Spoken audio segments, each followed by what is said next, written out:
ಪೆರುವಿನ ನಿಗೂಢ ಬೆಟ್ಟದ ಕುಣಿಗಳು ಹೊಸ ವೈಜ್ಞಾನಿಕ ವಿವರಣೆ. ನೀವು ಅಂತರ್ಜಾಲದಲ್ಲಿ ಭಾರಿ ರಹಸ್ಯದ ಸಂಗತಿಗಳನ್ನ ತಿಳಿಸುವ ಭೂಮಿಗೆ ಅನ್ಯಲೋಕದ ಜೀವಿಗಳು ಹಿಂದೆ ಹೇಗೆ ಮೇಲಿಂದ ಮೇಲೆ ಭೇಟಿ ಕೊಡ್ತಾ ಇದ್ರು, ಮಾನವನನ್ನ ಹೇಗೆ ಬುದ್ಧಿವಂತ ಪ್ರಾಣಿಯಾಗಿ ವಿಕಾಸ ಆಗುವಂತೆ ಮಾಡಿದ್ರು, ಹೇಗೆ ನಾಗರಿಕತೆಯನ್ನು ಕಲಿಸಿದ್ರು ಎನ್ನುವ ವಿಷಯಗಳನ್ನು ತಿಳಿಸುವ ಪಾಪ್ ಅಂದರೆ ಜನಪ್ರಿಯ ವಿಡಿಯೋಗಳನ್ನ ನೋಡುವಂಥವರಾಗಿದ್ದರೆ ಅಥವಾ ಅಂತಹ ಸಾಹಿತ್ಯವನ್ನ ವಿಡಿಯೋಗಳನ್ನ ಸುದ್ದಿಗಳನ್ನ ಮೆಚ್ಚುವವರಾಗಿದ್ದರೆ ಖಂಡಿತವಾಗೂ ನಾಜ್ಕಾ ಸಾಲು ಮತ್ತು ಚಿತ್ರಗಳ ಬಗ್ಗೆ ತಿಳಿದಿರ್ತೀರಿ. ಈ ನಾಜ್ಕಾ ಸಾಲು ಮತ್ತು ಚಿತ್ರಗಳನ್ನು ಕುರಿತಾದಂಥ ವಿಡಿಯೋ ಲಿಂಕು ವಿವರಣೆಯಲ್ಲಿದೆ. ಆಸಕ್ತರಾದವರು ಆ ವಿಡಿಯೋವನ್ನು ನೋಡಬಹುದು. ಈ ನಾಜ್ಕಾ ಸಾಲು ಮತ್ತು ಚಿತ್ರಗಳಷ್ಟೇ ನಿಗೂಢವಾದ ಆದರೆ ಹೆಚ್ಚು ಜನಪ್ರಿಯವಲ್ಲದ ಪ್ರಚಲಿತವಲ್ಲದ ಸೆರ್ರೋ ವಿರಿಯೋಲಾ ಅಂದರೆ ಸ್ಮಾಲ್ ಪಾಕ್ಸಿಲ್ ಎನ್ನುವ ಚಿಡುಬನ ಬೆಟ್ಟದ ಮೇಲಿರುವ ಸಾವಿರಾರು ಕುಣಿಗಳು ಅಷ್ಟೊಂದು ಜನರ ಗಮನವನ್ನು ಸೆಳೆದಿಲ್ಲ. ಈ ಕುಣಿಗಳು ದೂರದಿಂದ ಮೈ ಮೇಲೆ ಏಳುವ ಚಿಡುಬಿನ ಕಲೆಗಳಂತೆ ಕಾಣುತ್ತವೆ. ಇತ್ತೀಚೆಗೆ ಕೆಲವರು ಈ ಕುಣಿಗಳನ್ನು ಅನ್ಯಲೋಕದ ಜೀವಿಗಳು, ಏಲಿಯನ್ಸು ನಿರ್ಮಾಣ ಮಾಡಿದ್ವು ಅಂತ ಹೇಳುವ ವಿಡಿಯೋಗಳನ್ನು ಬಿಡುಗಡೆ ಮಾಡ್ತಾ ಇದ್ದಾರೆ. ಮುಂದಿನ ದಿನಗಳಲ್ಲಿ ನಿಗೂಢ ರಹಸ್ಯದ ಸಂಗತಿಗಳ ಪಟ್ಟಿಗೆ ಏಲಿಯನ್ಸ್ ಕಥೆಗಳ ಜೊತೆಗೆ ಇದು ಕೂಡ ಸೇರಿಕೊಳ್ಳುವಂಥ ಎಲ್ಲ ಸಾಧ್ಯತೆಗಳಿದ್ದಾವೆ.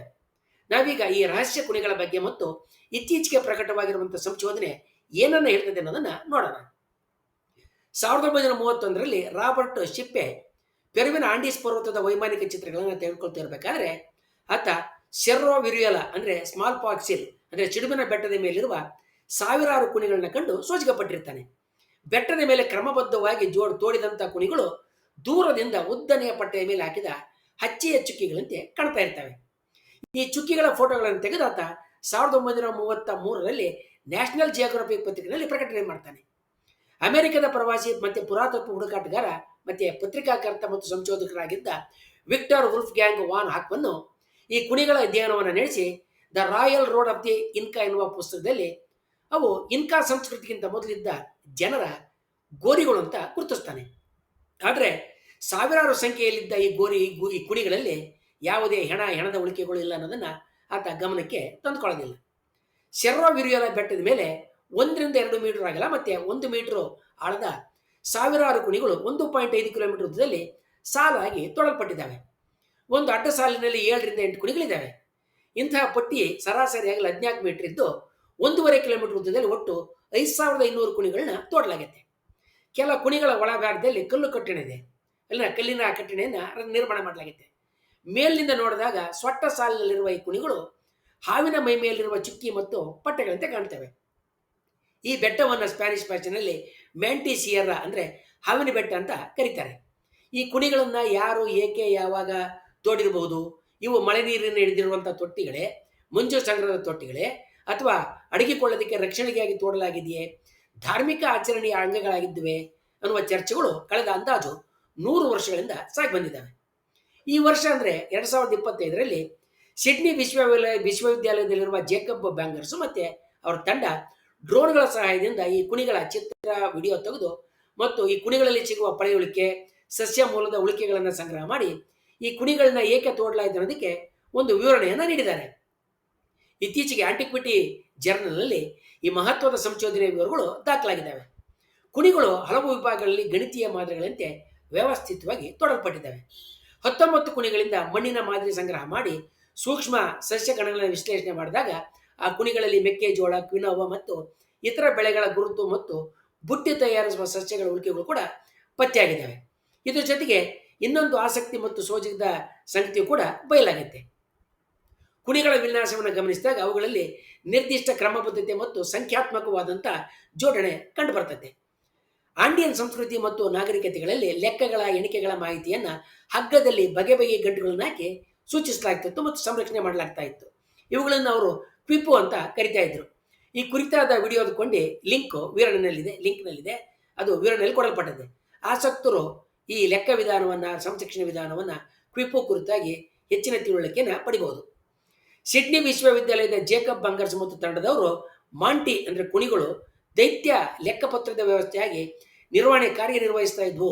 ಇವು ಇನ್ಕಾಗಳ ತೆರಿಗೆ ಸಂಗ್ರಹಣೆಯ ಮಾಧ್ಯಮಗಳಾಗಿದ್ವು. ಇವು ನೆಲದ ಮೇಲೆ ಹಾಕಿದ ಕಿಪ್ಪು ಗಂಟುಗಳನ್ನು ಹೋಲ್ತವೆ ಅಂತ ಪ್ರತಿಪಾದನೆಯನ್ನು ಮಾಡಿದ್ದಾರೆ. ಕುಣಿಗಳ ವಿಭಾಗೀಕರಣ, ಗಾತ್ರದ ವ್ಯತ್ಯಾಸ ಮತ್ತು ವ್ಯವಸ್ಥಿತ ಜೋಡಣೆ ಮಾಂಟಿ ಒಂದು ನಿಖರವಾಗಿ ಸಂಘಟಿತವಾದಂಥ ವ್ಯಾಪಾರದ ಲೆಕ್ಕಪತ್ರ ಕೇಂದ್ರ ಅನ್ನುವ ಕಲ್ಪನೆಯನ್ನು ಬಲಪಡಿಸಿದೆ. ಮಚ್ಚು ಪಿಚ್ಚು ಮೊದಲಾದ ಅದ್ಭುತ ಶಿಲ್ಪಗಳನ್ನು ಮುಚ್ಚುಪಿಚ್ಚು ಮುಂತಾದ ಅದ್ಭುತ ವಾಸ್ತುಶಿಲ್ಪಗಳನ್ನು ನಿರ್ಮಾಣ ಮಾಡಿದ ಇನ್ಕಾಗಳು ಮಾಂಟಿಯನ್ನ ತಮ್ಮದೇ ಆದ ಆಡಳಿತ ವ್ಯಾಪಾರ ಮತ್ತು ವ್ಯವಸ್ಥೆಯ ಭಾಗವಾಗಿ ಮಾಡಿಕೊಂಡಿರ್ತಾರೆ. ಎರಡು ಪ್ರಮುಖ ಇನ್ಕಾ ಆಡಳಿತ ಕೇಂದ್ರಗಳ ನಡುವೆ ಹಾಗೂ ಪ್ರಾಚೀನ ರಸ್ತೆಗಳು ಕೂಡುವ ಜಾಗದಲ್ಲಿ ಈ ಕುಣಿಗಳಿದ್ದು ಇನ್ಕಾಗಳಿಗೆ ಲೆಕ್ಕಪತ್ರ ಮತ್ತು ವ್ಯಾಪಾರದ ತಾಣಗಳಾಗಿ ಈ ಜಾಗ ಕಾಣಿಸ್ಕೊಂಡಿರುತ್ತೆ. ಇನ್ಕಾಗಳ ಆಡಳಿತ ಕಾಲದಲ್ಲಿ ಇಲ್ಲಿ ಒಂದು ವಿಶಾಲವಾದಂಥ ಮುಕ್ತವಾದಂಥ ಮಾರುಕಟ್ಟೆ ಇರ್ತೈತೆ.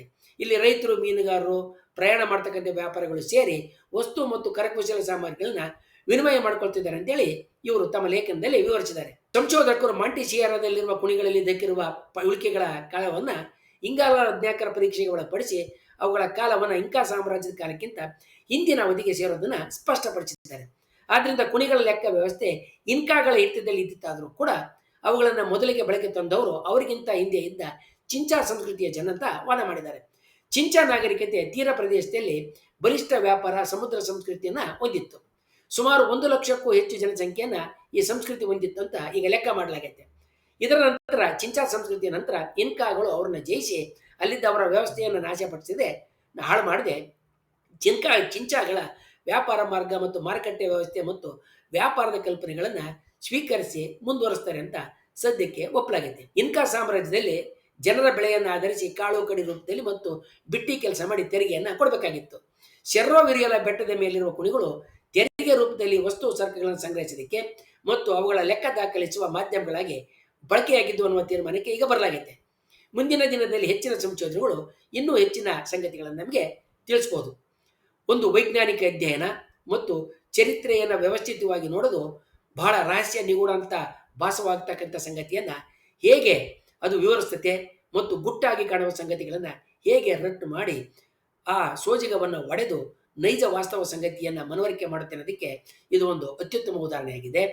ನಿಗೂಢ, ಸೋಜಿಗ ಮತ್ತು ಅನ್ಯಲೋಕದ ಜೀವಿಗಳಿಂದ ನಿರ್ಮಿತ ಬಹಳ ಅಸಾಧ್ಯ ಅಂತ ಭಾವಿಸಲಾದಂಥ ಅದೆಷ್ಟೋ ಸಂಗತಿಗಳು ವಿಜ್ಞಾನದ ನೆರವಿನಿಂದ ಕ್ರಮಬದ್ಧ ಅಧ್ಯಯನದಿಂದ ಬಿಡಿಸಲ್ಪಟ್ಟಿದ್ದಾವೆ ಅಂತ ಇದರ ಸಂಗತಿಗಳ ಬಗ್ಗೆ ಮುಂದಿನ ವಿಡಿಯೋದಲ್ಲಿ ತಿಳ್ಕೊಳ್ಳೋಣ.